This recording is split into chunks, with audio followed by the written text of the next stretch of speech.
In the last years of the 1800s, in the valley of the Nashua River in central Massachusetts, 4 whole towns were living on borrowed time.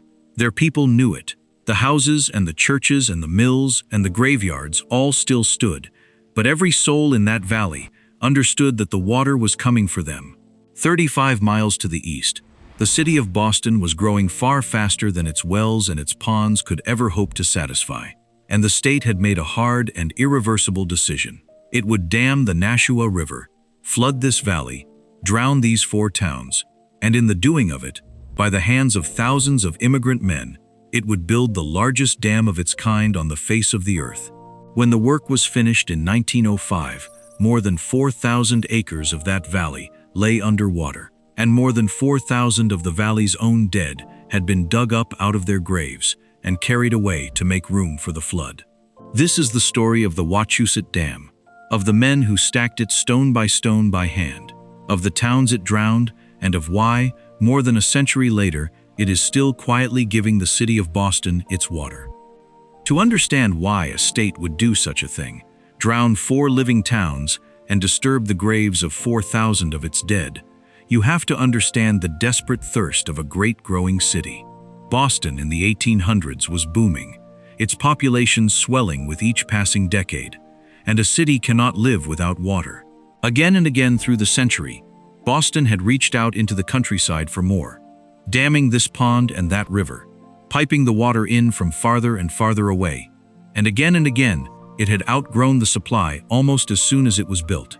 By the end of the century, the city's engineers understood that half measures were finished.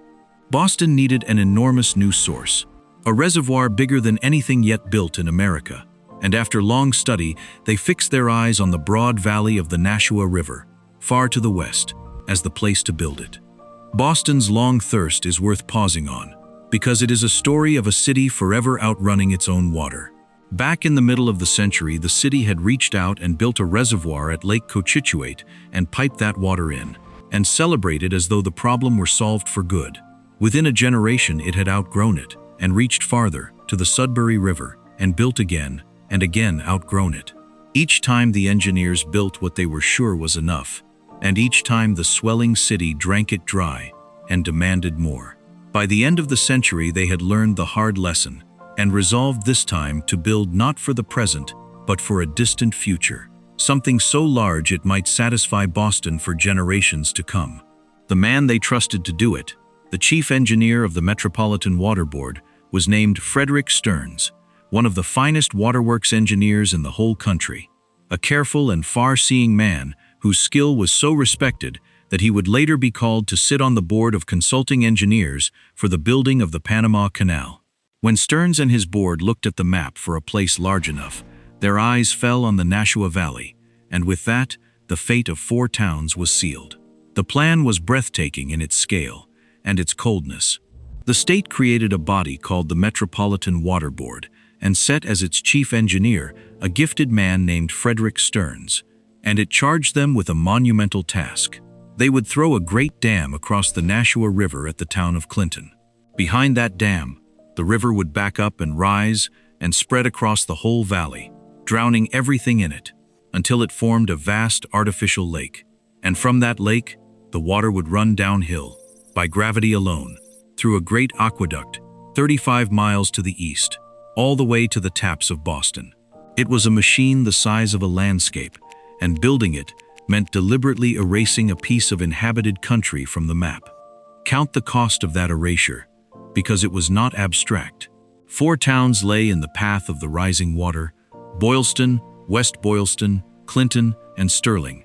And of these, West Boylston was hit the hardest of all, the very heart of it doomed to vanish beneath the reservoir. The state took the land by force of law, by eminent domain. It bought or condemned the houses and the farms and the shops and the factories, and one by one they were emptied, and their people scattered, some to new towns built on higher ground, some away from the valley forever. Churches were closed. Mills that had run for generations fell silent. A whole living community, built up over more than a century, was systematically taken apart so that a city 35 miles away could drink. For the people of the valley, It was the end of the only world they had ever known. Families who had farmed the same ground for 4 and 5 generations were told to name their price and leave. Some fought the takings in court and lost. Some accepted the money and moved to new houses on the higher ground above the coming waterline, where a shrunken West Boylston was rebuilt, so that people could look down from their new front porches onto the rising lake that covered their old ones. Mill owners whose water-powered factories had employed whole towns saw their mills condemned and their workers scattered to the winds. In the last months, the doomed buildings were pulled down or burned, the trees were cut, the cellar holes were left open to the sky, and the beautiful, ordinary lived-in valley was scraped down to a bare brown basin, made ready to be filled. There are photographs of it, of the empty streets and the demolished churches in the last days before the water came, and they are very hard to look at, because you know exactly what is coming for the place in the picture. And then there were the dead. In the path of the water lay the valley's cemeteries, and the water could not be allowed to cover the graves. So in one of the most haunting chapters of the whole undertaking, the dead were evicted, along with the living. More than 4,000 bodies had to be dug up out of the ground where they had been laid to rest, out of the local Catholic cemetery alone, and carried away, and buried again on higher ground so that the reservoir could rise over their empty graves. Think of that work, and of the families who had to consent to it, watching their grandparents and their children lifted from the earth and moved to make way for a lake. The valley was not just flooded, it was unmade, root and branch, the living and the dead together. The moving of the dead was its own long and sorrowful labor. Grave by grave, the coffins were carefully dug up out of the valley ground, and where the wooden coffins had rotted away, as after decades many of them had, the remains themselves were gathered up as tenderly as could be managed, and everything was carried to new cemeteries laid out on higher ground, and buried again, and marked again.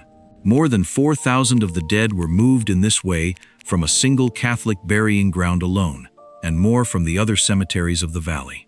Imagine the families standing by as it was done, watching a grandparent, a wife, a child, lifted up out of the earth where they had been laid to rest and carried away to a strange new plot, all so that a lake could rise where the old churchyard had stood.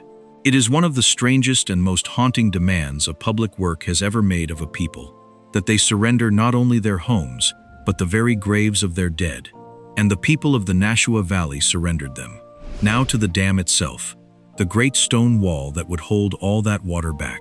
What the men built at Clinton was a granite gravity dam, and it rose 205 feet from its foundation, a cliff of dressed stone thrown across the river.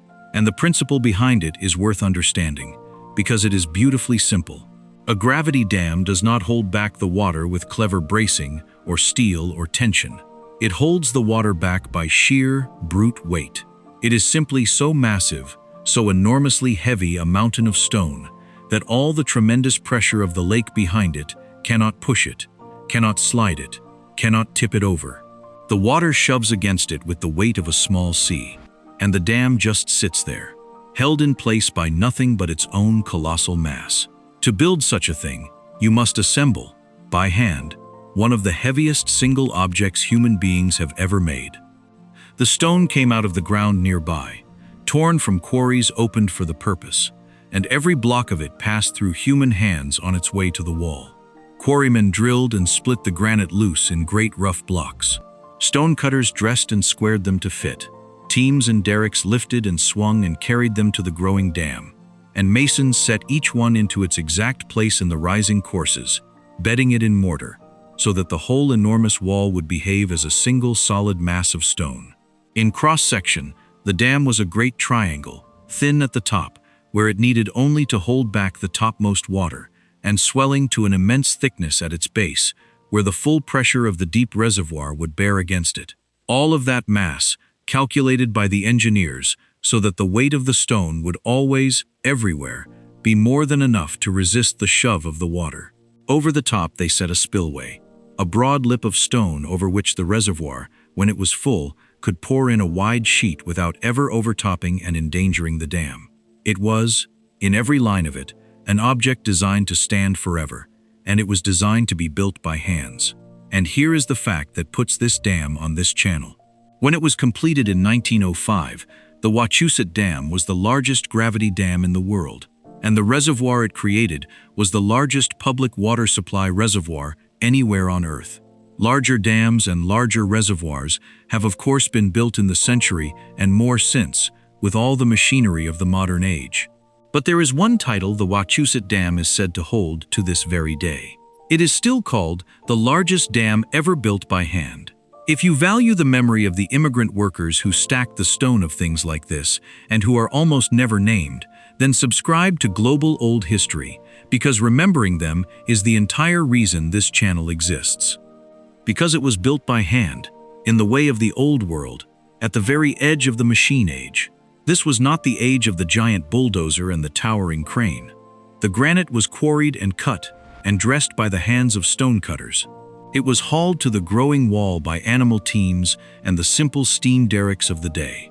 And it was set, block upon massive block, into the rising face of the dam by the muscle and the skill of thousands of laborers, course after course, year after year, until a wall of stone, 200 feet high, stood across the Nashua. Whatever help the steam engines of the time could give, the heart of the work, the cutting and the hauling and the setting of a mountain of granite, was done by men and their hands, and that is why, more than a century later, it is still remembered as the greatest thing of its kind, ever raised by hand. Who were those men? They were, in the main, immigrants, thousands of them, drawn to central Massachusetts by the promise of years of steady work, and a great many of them were Italians, part of the vast wave of Italian immigration then washing into America. They came and they built the shanty settlements and the boarding houses around the worksite, and they went down into the quarries and up onto the dam, and they did the hard and dangerous labor that the great project demanded, and they were not always welcomed. The established towns around the work were, to put it plainly, less than thrilled to have thousands of poor immigrant laborers in their midst, and the discrimination was open and real. The town of Clinton, fearing disorder among the workers, went so far as to ban the sale of alcohol entirely for 2 full years. The men who were building the region's most important public work were treated, by the people they were building it for, as a problem to be managed. The world those men lived in, at the edge of the great work, was a rough one. Around the site sprang up the usual settlements of a big construction job of that era. Crowded boarding houses and shanties and saloons thrown together to house and feed a small army of laborers far from their homes. The pay was low, the work was dangerous, and the living was hard. And to the respectable old Yankee towns nearby, the arrival of thousands of poor, Catholic, Italian-speaking immigrants was regarded with real suspicion and real prejudice. They were welcome to break their backs on the dam, but they were not welcome as neighbors, and the line between the two was drawn plainly and cruelly. That a town would ban the sale of alcohol outright for 2 whole years, rather than trust the men building its reservoir, tells you exactly how those men were seen. They were, to the world around them, a supply of hands to be used and a population to be watched and controlled, and little more than that.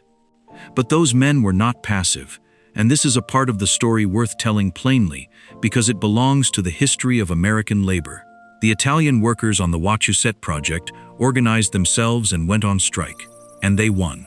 Through their collective action, they secured a stable, guaranteed wage of $1.50 a day, to be paid to them reliably every week, and they won an easing of the rule that had forced them to live crowded at the construction site.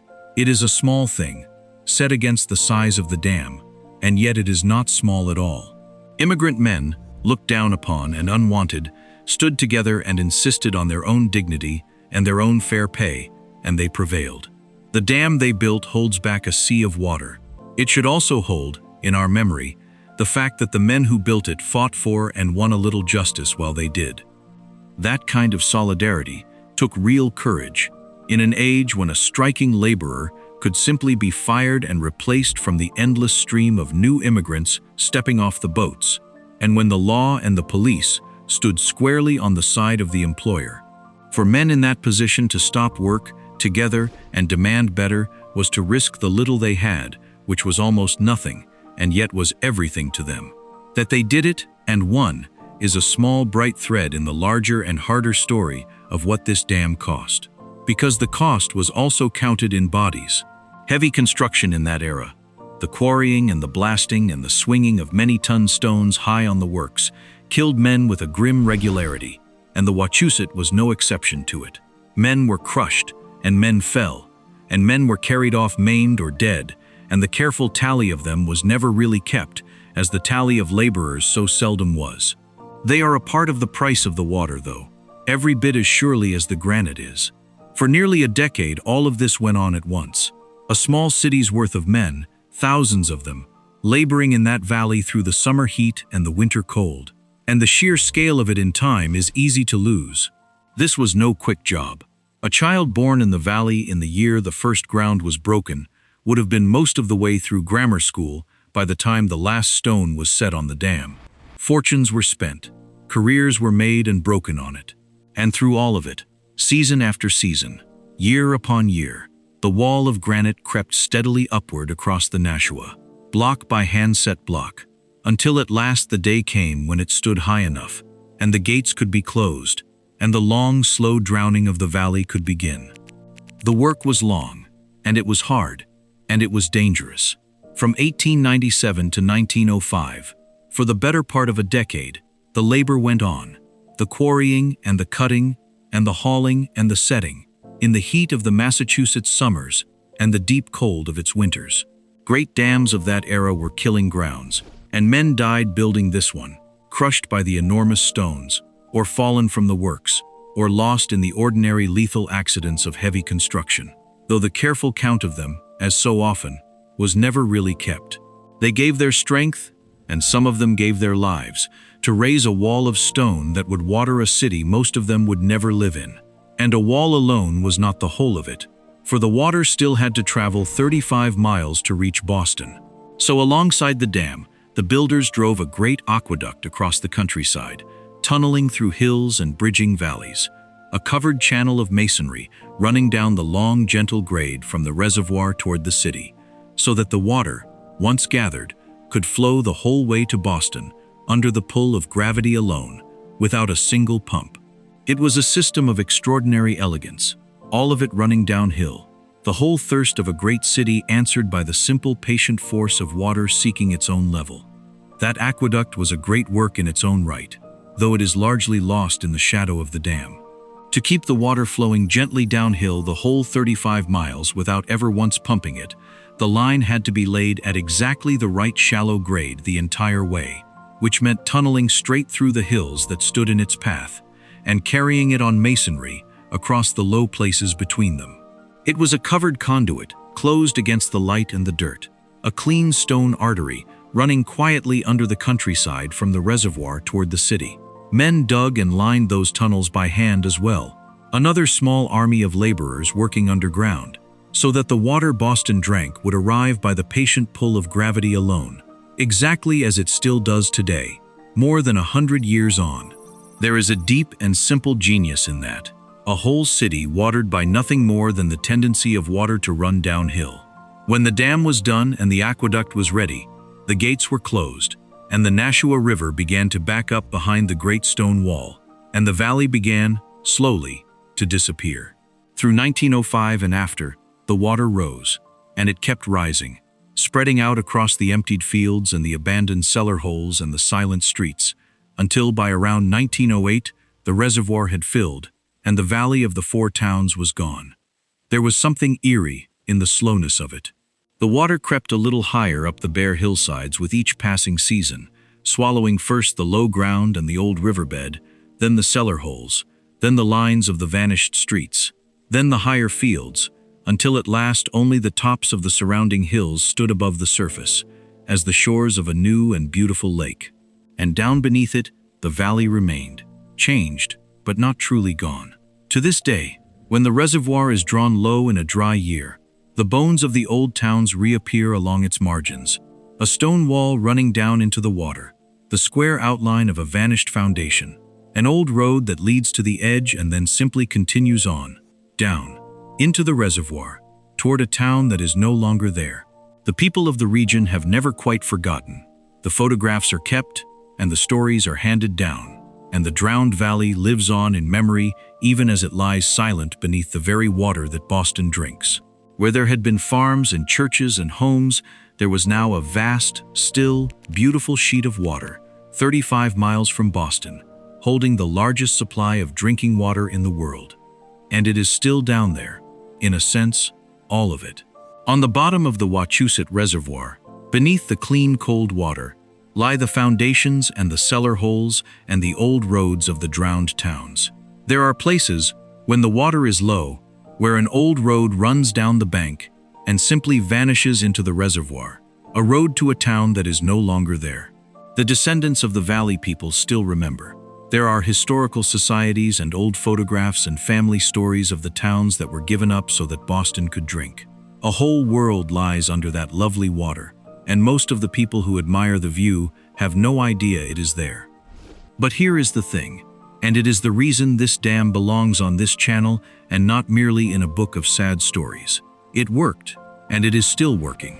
For more than a century now, the Wachusett Reservoir and its great hand-built dam have done exactly the job they were built to do, and they are doing it at this very moment. Together with the even larger Quabbin Reservoir built later to the west, the Wachusett is still a central part of the water supply of metropolitan Boston, still sending clean water flowing east by gravity to the taps of some 2.5 million people. Every time someone in Boston fills a glass of water, there is a fair chance it came sliding down out of that valley in the west, past the stone that immigrant men stacked by hand more than 100 years ago. Stop and let that fact land, because it is easy to skate right past it. This is not a monument in a park, admired and useless. This is a machine, more than a century old, still performing its essential function every single second of every single day, without rest and without fanfare, and almost without repair to the great stone wall itself, because stone, well cut and well set, simply endures. The men who built it are all long dead. The towns it drowned are 3 generations gone. The mules and the derricks and the stonecutters' shanties have vanished utterly from the earth. And yet the thing that those men made still works. It still holds back its inland sea, still sends the water east, still keeps a great modern city alive. There are very few things that any of us will ever make in our whole lives that will still be doing their job, faithfully, 120 years after we are dead. These men made one, with their hands, and then the world went and forgot them. And the dam itself is still there, and you can go and stand on it, and almost no one does. That is the strange and quiet truth that a Boston newspaper pointed out not long ago. Here is the largest dam ever built by hand, a 200-foot cliff of granite, a genuine wonder of American engineering, sitting only an hour from one of the great cities of the country. Its top open for people to walk across and admire the enormous still reservoir on one side and the long drop to the river on the other. And hardly anyone ever goes to see it. It is not a famous place. There are no crowds. It is simply there, doing its silent work, as it has for over 100 years, a masterpiece that the people it serves have almost entirely forgotten. And the system it belongs to has only grown around it. A generation after the Wachusett was finished, the state went out and did the whole terrible, magnificent thing all over again. Farther west, drowning an even larger valley and several more towns to build the Quabbin Reservoir, larger still. Today, the two of them together, Quabbin and Wachusett, the newer and the older, feed the taps of metropolitan Boston, the water flowing quietly east by gravity through tunnels and aqueducts to some 2.5 million people who turn a handle and think nothing of it at all. The watershed around the Wachusett is protected and beautiful, its forests guarded to keep the water clean, and the great stone dam sits at the eastern end of it, its top a public walkway, its downstream face a 200-foot cliff of granite, one of the true masterworks of American hand engineering. And the newspaper was right. Hardly anyone goes. You can have the top of the largest hand-built dam in the world nearly to yourself on a weekday afternoon, an hour from Boston, and stand there in the quiet and be very nearly the only living soul who has come to remember. There is a lesson in that emptiness, and it is very nearly the whole lesson of this channel. We are surrounded, all of us, every single day, by the enormous labor of the people who came before us. The dams and the tunnels and the walls and the roads and the aqueducts that quietly make our comfortable lives possible. And we walk past almost every bit of it without a second glance, never knowing what it cost or whose hands it was that built it. The water in the glass, the road under the tire, the wall along the field. Someone bled for it. Someone was drowned out of their home for it, or dug their own grandmother out of the ground for it, or stacked stone in the freezing cold for $1.50 a day for it. The Wachusett Dam is one of the grandest examples of it anywhere in the whole country, and it stands out there right now, magnificent and almost unvisited, waiting, like all of them, for someone at last to look up and remember. So let this be the reminder. The next time you hear that a city gets its water from a reservoir somewhere out in the hills, think of what that can mean. Think of the Nashua Valley and the 4 towns that were drowned to fill it. Think of the 4,000 dead who were lifted from their graves and moved so the water could rise. Think of the thousands of immigrant men, most of them Italian, unwanted by the towns around them, who quarried and hauled and stacked, by hand, a wall of granite 200 feet high, and who stood together and struck for their $1.50 a day and won it. It is the largest thing of its kind ever built by human hands.